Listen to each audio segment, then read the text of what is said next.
So in this video, we're going to cover how to set up your iPad or iPhone or tablet device when filming a golf swing.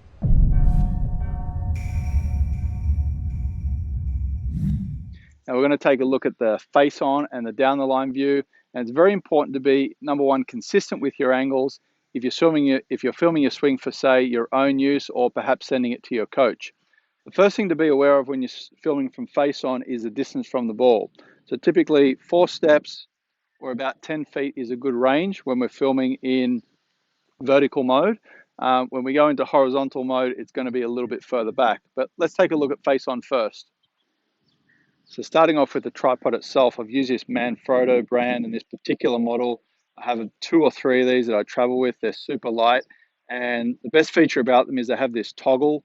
So once the camera's set at a certain height, around waist height, we could just move it around if we need to adjust from vertical to horizontal. And also has these iPhone clips here, which we'll see. And we could easily slip the iPhone in and out. Stretches out if you've got a bigger phone and just easily clips into the tripod there. Now when setting up from the face-on view, there's a couple of things to be aware of. Whether you're on the range like I am here or you're on a mat, the mat you'll have a guideline of where to place the base of the camera. Here I've placed a shaft along the ground and I've created a T with a second shaft just so I can get the iris of the camera going directly at my belt buckle.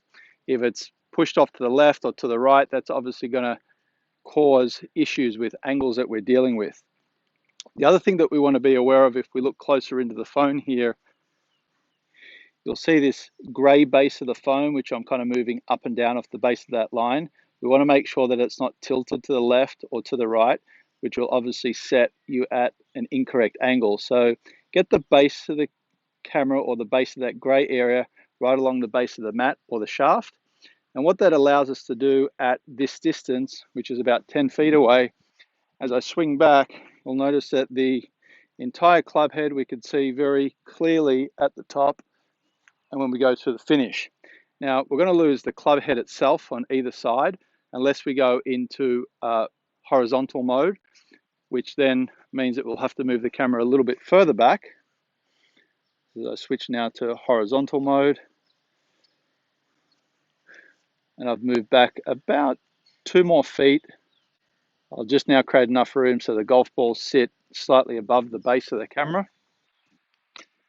And again, with this view, now we can get the club head width at either side, and we also get the top of the club head back and through.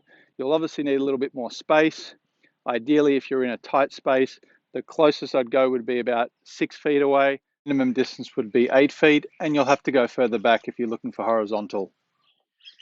Okay, so when filming from down the line, we want to change a little bit of the setup here of the shaft. Now again, if you're filming on a mat, you can line the base of the iPhone up to the base of the mat, but we want to have a shaft here that cuts straight through to my target, which would be that yellow pole in the distance.